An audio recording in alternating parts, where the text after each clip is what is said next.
All right, so this is a big one for me. It's like your kids, you know? There's a lot of, you don't have a favorite, but you just have that one that's maybe more favorite than the rest. Is that the right way to say it? I don't know. But I do know this. I've been correct about good bars and restaurants truly because of this, some great parenting. And this may sound crazy, but I grew up on a bar stool here in Key West sitting next to my dad, learning a lot of really valuable lessons of life. What not to do, what not to be, how not to act, how to treat people in the service industry correctly, how to tip, how to take care of people, how to be philanthropic through fun things like a bar and a restaurant. And that's really what the mantra around Key West is, honestly. It's a lot of really good people doing a lot of really good things. And it's been special to be a part of it. And making this walk with my dad as a kid, literally holding his hand, crossing the street because it was time for happy hour. It was the highlight of my day. We'd go fishing, or we'd go to the beach, or we'd go snorkeling, or he would go diving with my Uncle Steve and all these great people down here that go scuba diving. And after a little nap or whatever it was, he'd wake me up and, you know, it'd be time for happy hour with Dad. So I loved it. I didn't even know what happy hour was at the time. Of course, they're having beers, having a great time. You know, here I am just trying to figure it out and enjoy the camaraderie of the bar. The locker room for me, if you will, at such a young age, started really sitting at the bar with my dad's buddies. It's changed ownership over years, but the tradition, and particularly this current ownership, which, you know, Pat Croce's involved in, and Sorgi, Michael, and their team are keeping the history alive and well. The license plates on the wall, the first-class service from the bartenders, the relationships that we've built with these people over the years. It's a place near and dear to my heart that has history, that has character. We're walking up now at the Half Shell Raw Bar. Let's check it out.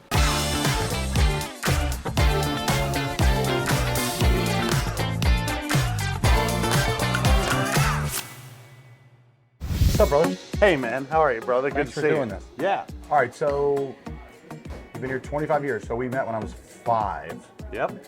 One of the things I remember most about you is every year when you would come back, you were getting taller and taller. And I'm 6'4". Yeah. So I'm watching you as a child grow and grow and grow. And I can remember when you came into the bar and I had to look up at you. And I said, I got heavier and heavier and heavier too.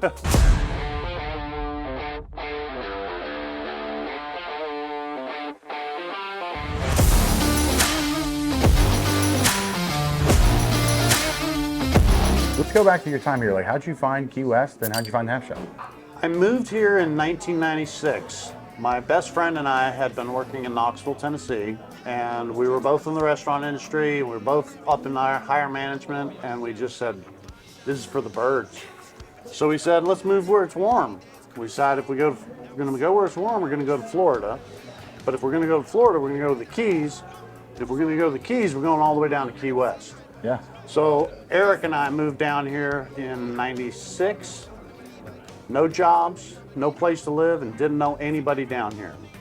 And it turned out really, really well. And then how'd you find the Half Shell? You're just like, this is the first bar I went to? No, I worked at a different restaurant called the Crab House over across from Smathers Beach. Yeah. And the general manager there was Nina. And she was previously the general manager here at the Half Shell.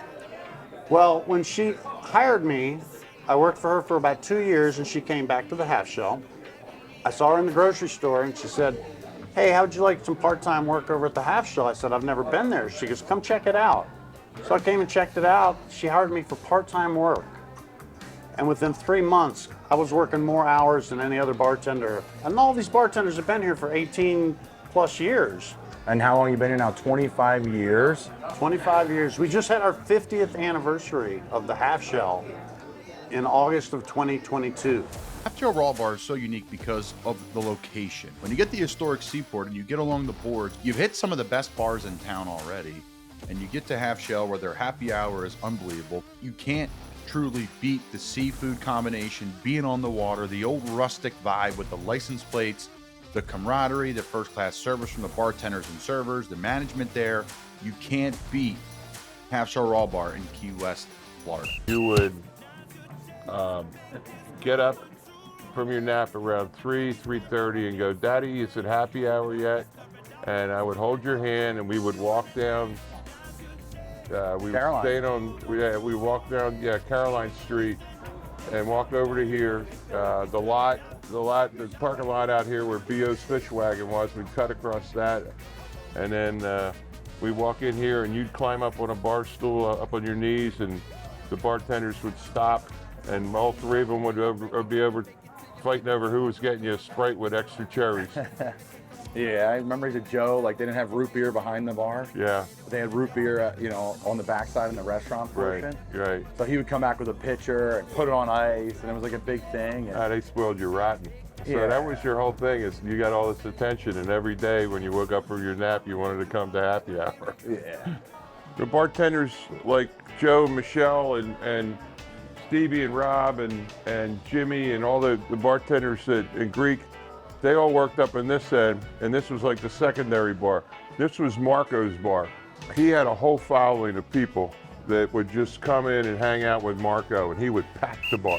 The culture of Key West kind of changed, and the Half Shell kind of stayed the same. Essentially what I'm asking is is that what makes this place so special? Is that culture? Well, Paul Tripp was the majority owner for most of the time the Half Shell's been open. I think he started owning it in like 1980.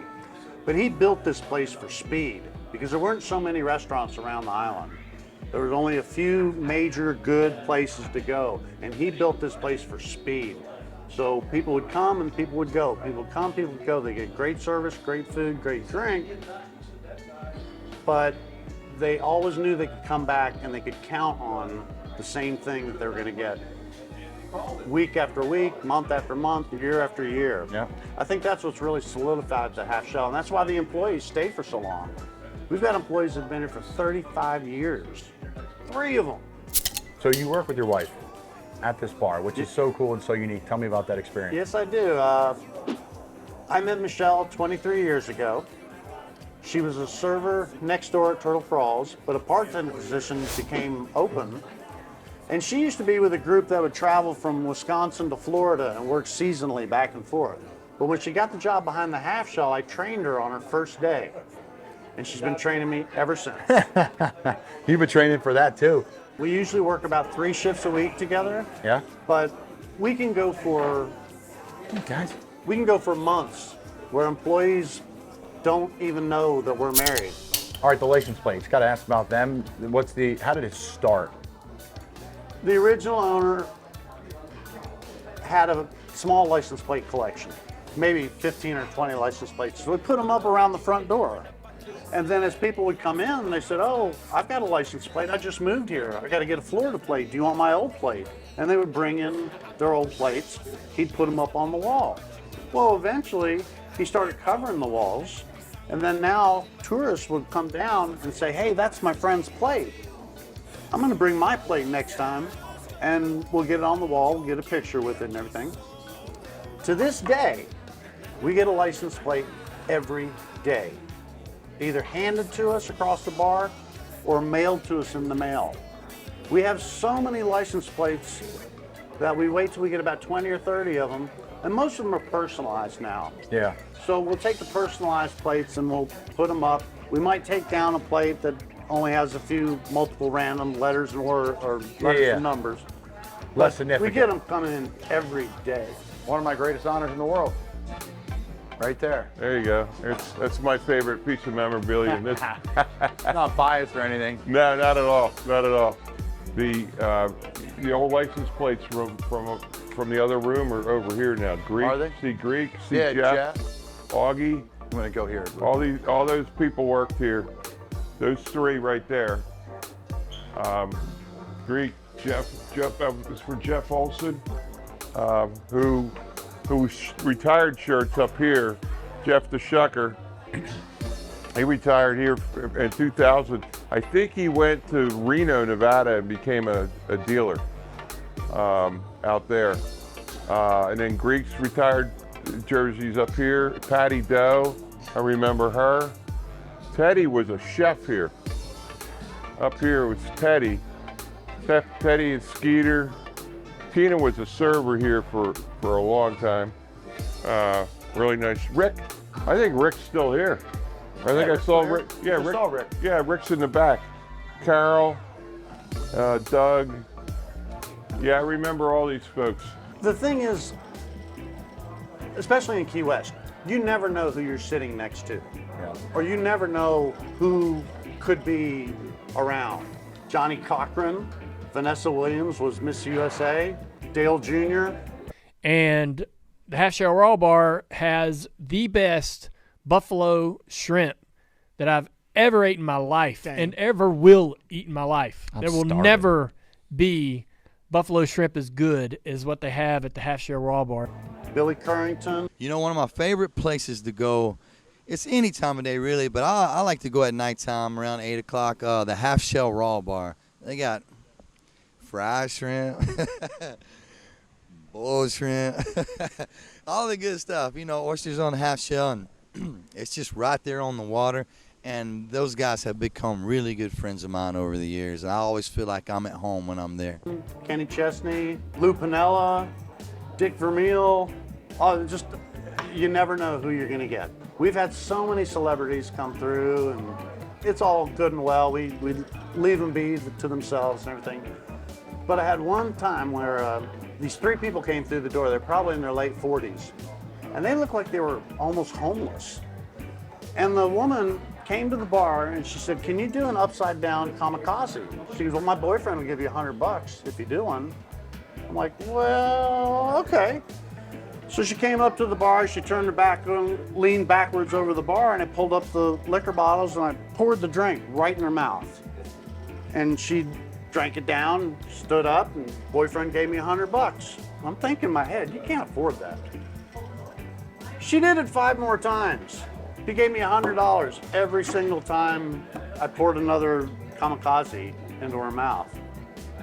And the other bartenders were all just flabbergasted. They were like, that's not supposed to happen, but it did.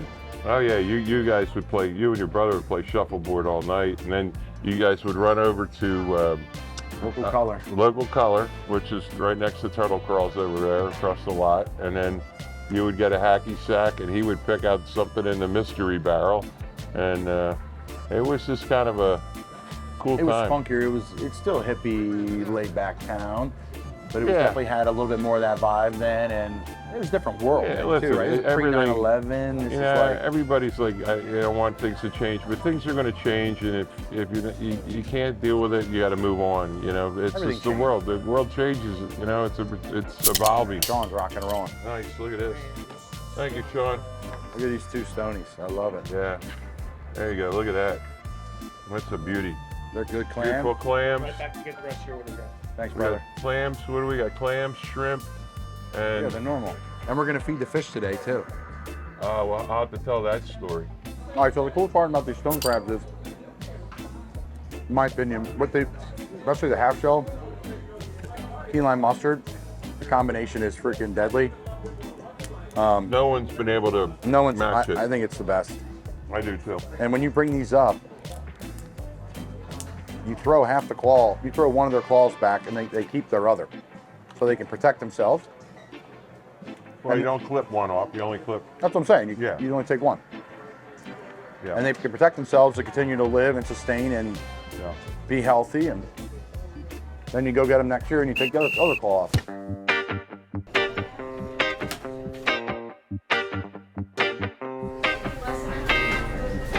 All right, I'll take one of these, 2 of these. Coconut macaroons. Oh, my favorite. Where are they? Here they are. Peanut butter cups. That's right, Half Shell Raw Bar, Key West, Florida. I hope you're enjoying the episode. I'm here at the original Fudge Kitchen at the Jersey Shore. They ship fudge and sweet treats around the country. FudgeKitchens.com. I'm about to get myself 2 pounds of fudge, a pound of the saltwater taffy. That's my order here. And then for the holidays and for birthdays, I ship it to all my friends around the country. That's right, you can too, Key West. FudgeKitchens.com. They'll ship it right to your door. Now back to Key West, Florida.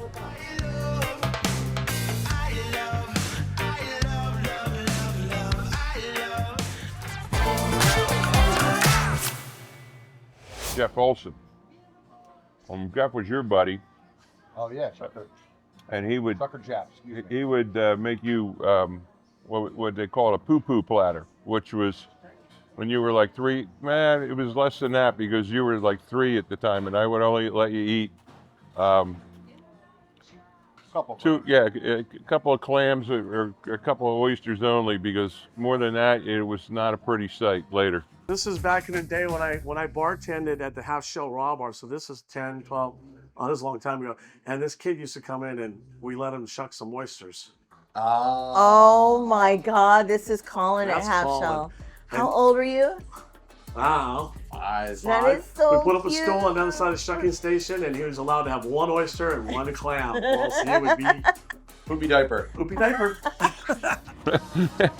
Diaper duty. And that was in cleanup mode. Yeah, mom handed that off to dad real quick. And then after you had your poo-poo platter, when your Sprite or your root beer or whatever you drank, you'd go out and take all the shells and all the waste from the shrimp like that, and you'd go out and feed all the fish and give people like a whole nature Lime. narrative. There's always this, and we're gonna do it today. But you go clams first, lime second. You gotta chum the water up and create the loud noise that's gonna bring fish in. Then you throw what they want in, which is the leftover shrimp. Combination too is you get a little of the sauce in there. It chums them up a little bit.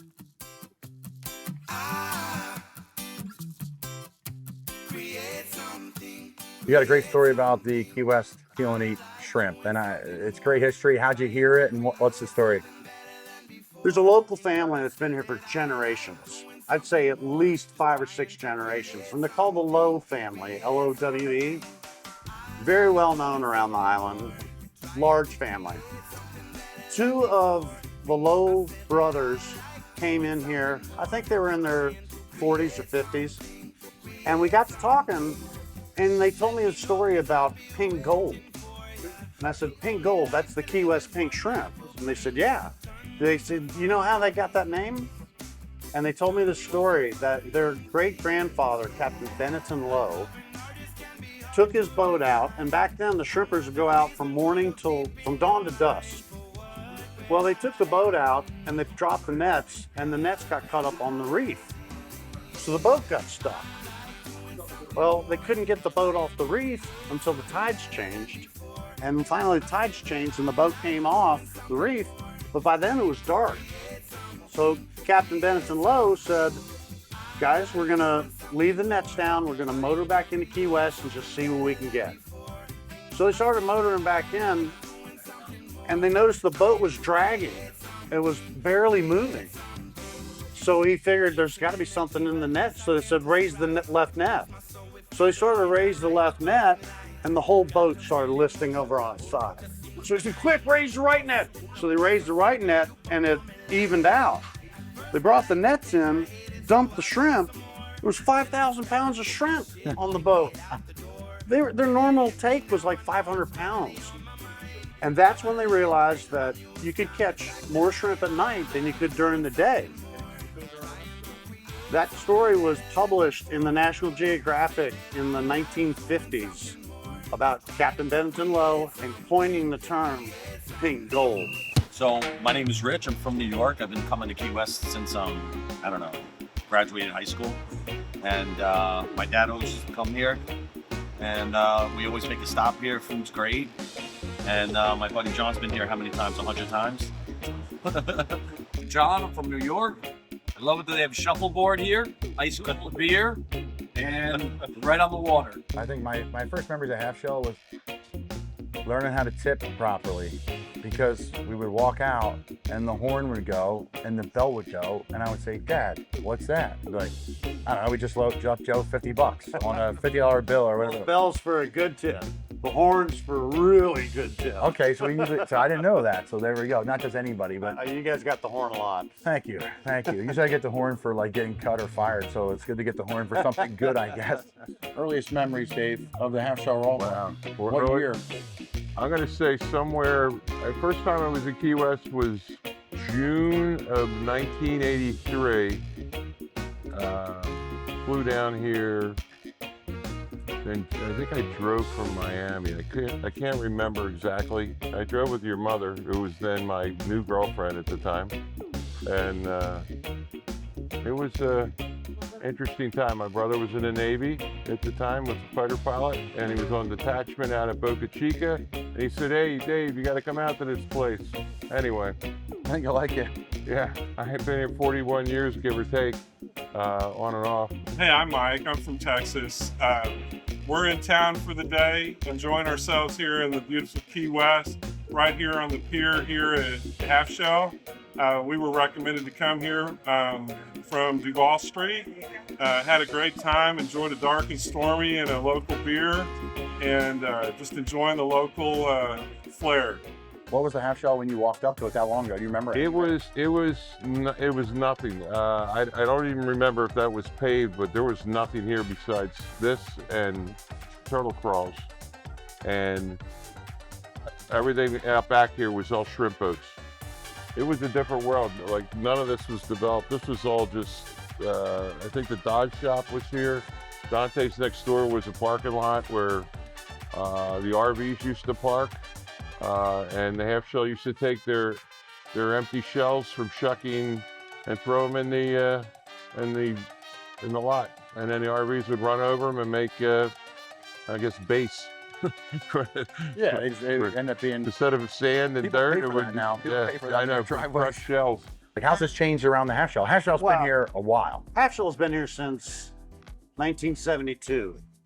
And when I started working here in 1998, there was nothing like what's here now. The big restaurant next door, Dante's, and then Prime upstairs, and that whole development, that was a gravel parking lot that had large fuel tanks that would supply gas for the boats.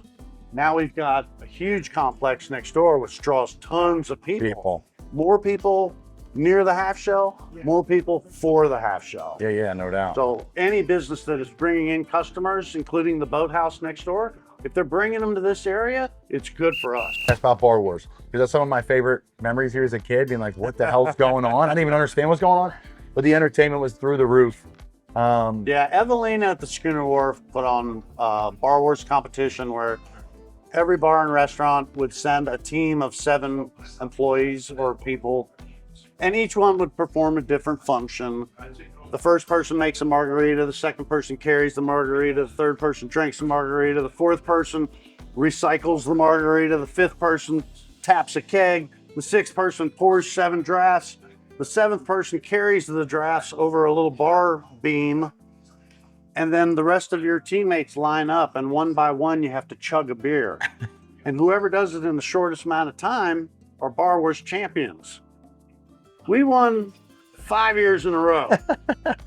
And then we put out an all-girls team, and they won the next year. But it's all about chugging the beer. Yeah.